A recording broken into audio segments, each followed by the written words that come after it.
In the 1980s, a bizarre case occurred inside Mike's Manor. Arthur's family was brutally murdered, including his young daughter, and the head of the family, along with his eldest son Arthur, disappeared without a trace. No one knew what had happened to them, and Mike's Manor became famous as a haunted house. A woman named Margot, curious about the events surrounding this family, and her companion Rebecca, specifically visited the manor to seek the truth. For days after they entered the manor, the police received an emergency call from the two of them at 2:21 a.m. The next day, when the police arrived at the scene, they only found their lifeless bodies. Fortunately, Margot had a habit of recording videos. Next, let's take a look at their video diary. Mike's Manor is hidden deep in the woods, and Margot and her companion arrived at their destination before dark. The estate caretaker led them on a tour of the manor. First, they went to the bedroom of Mike's youngest daughter, who had recently turned 17 and died on this large bed. Next door was the master bedroom of the former owner, Arthur, who is still missing to this day. His wife also died on the bed.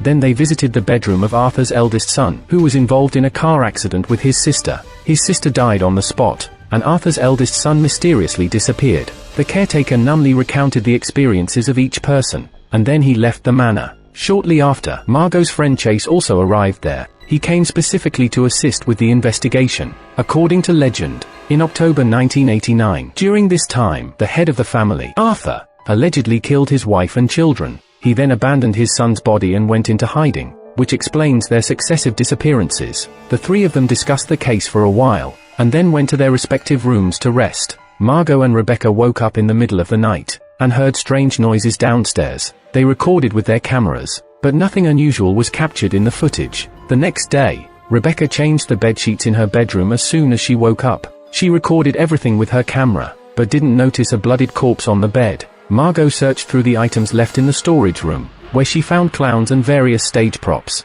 At that moment, Rebecca called Margot to accompany her to buy some things in town, leaving only Chase in the manor. He wasn't particularly interested in ghostly murders. Chase turned on the camera and placed it on the table, before going to the bathroom to freshen up. Suddenly, he heard noise coming from downstairs. He picked up the camera and went to investigate, only to find a ball lying on the floor. He cautiously approached the storage room, following the path of the ball, where he encountered two eerie clowns. In order to be safe, Chase went downstairs to investigate. As he walked along the corridor, he suddenly noticed a hand clinging to the wall. Chase was startled by the sight, but then the hand disappeared. Before he could react, a masked woman popped her head out. Chase asked her who she was, but the woman remained silent. On the other side, Margot and the other person arrived at an antique shop. Rebecca discovered a large mantel clock, which originally belonged to the Abaddon Hotel. After the hotel burned down, the mantel clock was sent to the antique shop for sale. She recognized the mantel clock as a well-known German brand,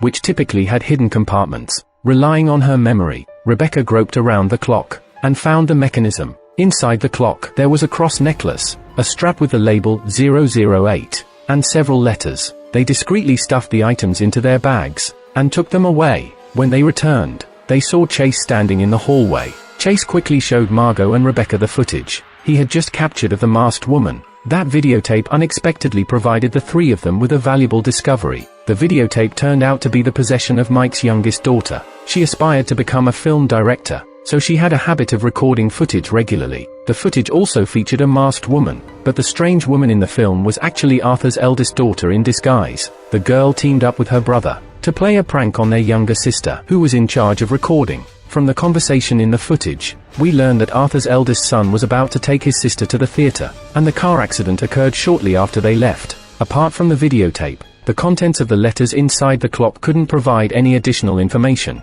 But why did the clock contain videotapes from the Mike family? In fact, the eldest son of the Mike family worked at the Abaddon Hotel, so these tapes should belong to him. Suddenly, the room lost power, and Margot and the other person went to find the electrical box by turning on the flashlight. However, halfway there, the power was restored. Margot noticed a red ball mysteriously appearing in the hallway, and all three of them felt a bit scared. Chase didn't want to stay there any longer, but the two girls were reluctant to give up so easily. The next day, Rebecca had a conversation with the professor through a video conference to discuss their work. Rebecca took numerous architectural photos, and wanted to discuss the manor's architectural style with the professor, but there were errors in the document's photos. The photos progressed from the manor's entrance to the staircase, gradually approaching the room where Rebecca was. However, these detailed photos were not taken by Rebecca, and then her own figure appeared in the pictures. Rebecca turned around to check, feeling like someone was secretly photographing her, and the photos in the document kept increasing.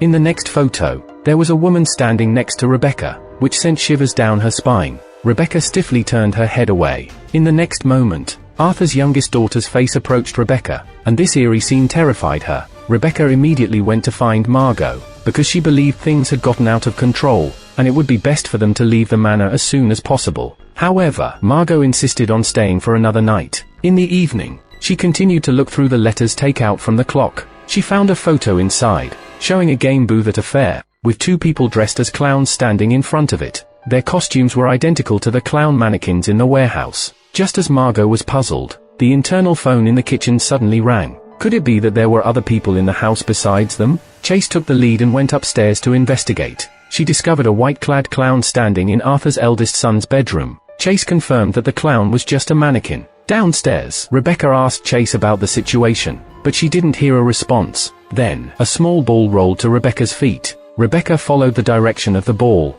and arrived at the cloakroom, where she saw another clown. Her scream alerted her companion. Chase approached to take a closer look, and felt even more unsettled. He decided to endure the night and leave this place. In the evening, Margot heard strange noises outside the house. She was about to go out, and take a look when the sound suddenly disappeared inexplicably. Margot went back to her room to rest, but the next day, she discovered that Chase, who had been sleeping next door, was missing. She and Rebecca tried to call each other, only to find Chase's phone on the floor. Margot then realized that she had received a text message from Chase last night, asking if it was her. It turned out that Chase had also heard strange noises last night, and mistakenly thought they were coming from Margot. So where did Chase go now? Let's open his camera and take a look. Last night, Chase was sitting alone, drinking in a chair, when suddenly there was a knocking sound behind him. He put down his glass and went to open the door, but he didn't find anyone there. Chase sent a text message to Margot, then he prepared to go to bed. However, strange sounds came from behind the door again. He opened the door to check, but the empty corridor still had no one.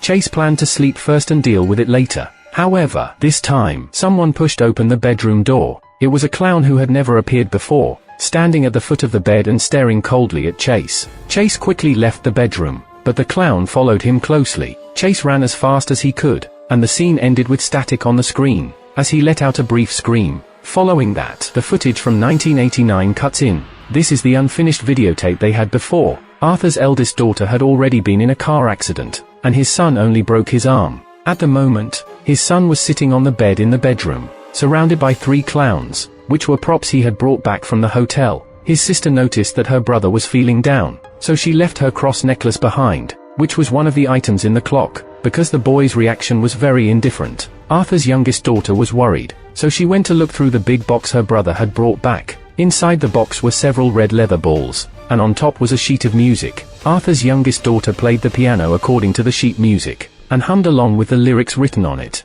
It turns out that the cryptic letters they received before were the lyrics on the sheet music. The scene changes, and Margot and Rebecca still haven't found Chase. Rebecca only wants to leave the manor, but Margot is unwilling to abandon the missing Chase, so she pleads with Rebecca to wait a little longer. In fact, after Margot and Rebecca were killed, the police identified the names of the 2 clowns in the photo. They were a pair of brothers who ran a game booth together. Later, they invested in acquiring the Abaddon Hotel. Mike, the eldest son of the family, worked at their hotel. The police confirmed that the 2 clown brothers at the time are members of a well-known cult organization in Clarksburg. However, in Chase's footage, there is a 3rd set of clown costume, and nobody knows his identity. Actually, after the car accident in 1989, Arthur's eldest son, who had been missing for a long time, came back. Arthur's youngest daughter was very worried about her brother, because a massive fire broke out at the Abaddon Hotel, and all the guests were burned to death. The police claimed it was a case of mass suicide. She wanted to know what had happened at the hotel where her brother worked. Then her brother said that it wasn't death, but rather crossing over to another world, and he was supposed to go with them. He seemed to have been brainwashed by the cult organization. Suddenly, Arthur's youngest daughter felt terrified of her brother. She quickly hid in her bedroom, afraid to make a sound. Then she saw a figure wearing a black robe passing by outside. Unfortunately, she didn't survive the night, because her brother was the 3rd clown, and he belonged to the same cult organization. They firmly believed that death could transform people, the subsequent events are easy to deduce. Arthur's eldest son collaborated with the organization and killed their parents and sister. In order to confuse the police, they intentionally disposed of their father's body, creating the illusion of fleeing in fear. The scene shifts back to Margot's storyline. They waited for a while longer, but Chase still didn't appear. They had no choice but to leave first. However, the car couldn't start. Margot suggested walking to the main road first, so they immediately headed in the direction of the main road. Unexpectedly, after walking for several hours, they suddenly heard a piercing scream coming from the forest. They couldn't help but quicken their pace, only to come across several abandoned cars, and two mysterious figures wearing black robes. Rebecca screamed and ran away, with Margot following closely behind. As darkness was falling, they had no choice but to return to Mike's Manor. Just then, Margot received a text message from Chase. The message only said a brief, "Hi." The problem was, after finding Chase's phone earlier, they had left it in the next room without checking it. They chose to reply to the message first. Margot asked where Chase had gone, but Chase replied saying he had met some new friends, and wanted to introduce them to her. Rebecca had an ominous premonition that the person on the phone was definitely not Chase. The next moment, they heard a noise from outside the door. Margot set up the camera and prepared to open the door, but to her surprise, the door opened by itself. She cautiously walked over to investigate. Meanwhile, a new text message arrived on the phone, saying, "They are now in your room." This sent shivers down their spines. Rebecca and Margot quickly hid in the car, but the suspicious figure in the black robe stood in front of it. They had no choice but to run back to the house. Immediately after, Chase's voice could be heard. Margot immediately went out to check. However, Rebecca felt that the person was not Chase, so she took out her phone and called the police. This scene happened exactly at 2:21 a.m., when the police received the emergency call. At that moment, Margot ran into the house to find Chase, but she saw Chase covered in blood. She screamed and ran away. Unexpectedly, the third clown appeared and grabbed Margot. Both of them died in Mike's Manor, and we will never know the truth. The movie ends here. Everyone is driven by desire, and they ultimately fall into an endless abyss. Margot could have left this place, but because of her decision, the remaining few people all died here. The son, in order to save his sister, was ultimately brainwashed by the cult organization, and ended up killing his entire family. In reality, all of this is because of desire. It drives this group of people to act, and turns them into greedy beasts. If you enjoy my channel, please click the subscribe button for me.